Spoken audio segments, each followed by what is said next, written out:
Good morning Bhandara. Good morning. Good morning. पा सर्व दर्शकांना या ठिकाणी नमस्कार यांच्याकडून माझ्याकडून सर्वांकडून.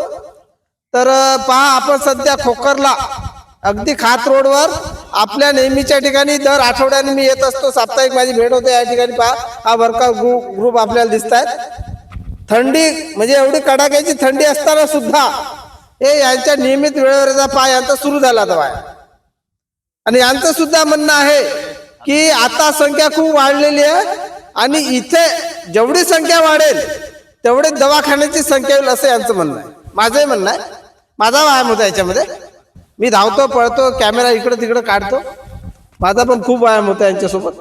आणि अजून एक महत्त्वाचा फायदा असा झाला का मला माणसं म्हणजे खूप माणसं भेटलेली आहे. मला रोज कितीतरी नवीन माणसं मला भेटतात यांच्या निमित्तानं, व्हिडिओ काढण्याच्या निमित्तानं. त्याच्यामुळे इथं येणं मला नेहमी आवडतं. उगवत्या सूर्याला साक्षी ठेवून यांनी व्यायाम सुरू. पहा इकडं सूर्य उगवला, आत्ता उगवत आहे. उगवत्या सूर्याला साक्षी ठेवून यांनी व्यायाम केलेला आहे. आणि या कोवळ्या उन्हामध्ये आपल्याला माहित आहे डी जीवनसत्व मिळते. आणि जे जीवनसत्व आपल्याला हाडासाठी म्हणजे हाडाच्या मजबूतीसाठी आवश्यक आहे डी जीवनसत्व. इकडं तिकडं इकडून तिकडून औषध गोळ्या घेण्यापेक्षा नॅचरल घ्या. नॅचरल हे नॅचरल जीवनसत्व आहे. हाडं मजबूत राहतात, ठिसूळ होत नाही. आणि जे लोक सावलीत राहतात, सावलीत झोपतात, एसीत झोपतात, त्यांचे हाडं ठिसूळ होण्याचं कारण याचं काय? कारण त्यांना सूर्याचं कोवळं ऊन मिळत नाही. यांचे अनेक व्यायाम प्रकार या ठिकाणी चालू आहे.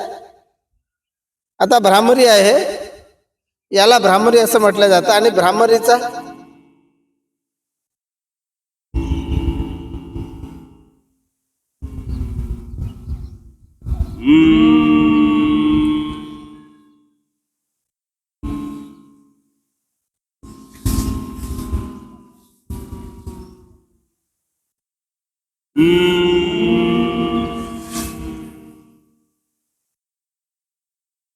भ्रामरीमुळे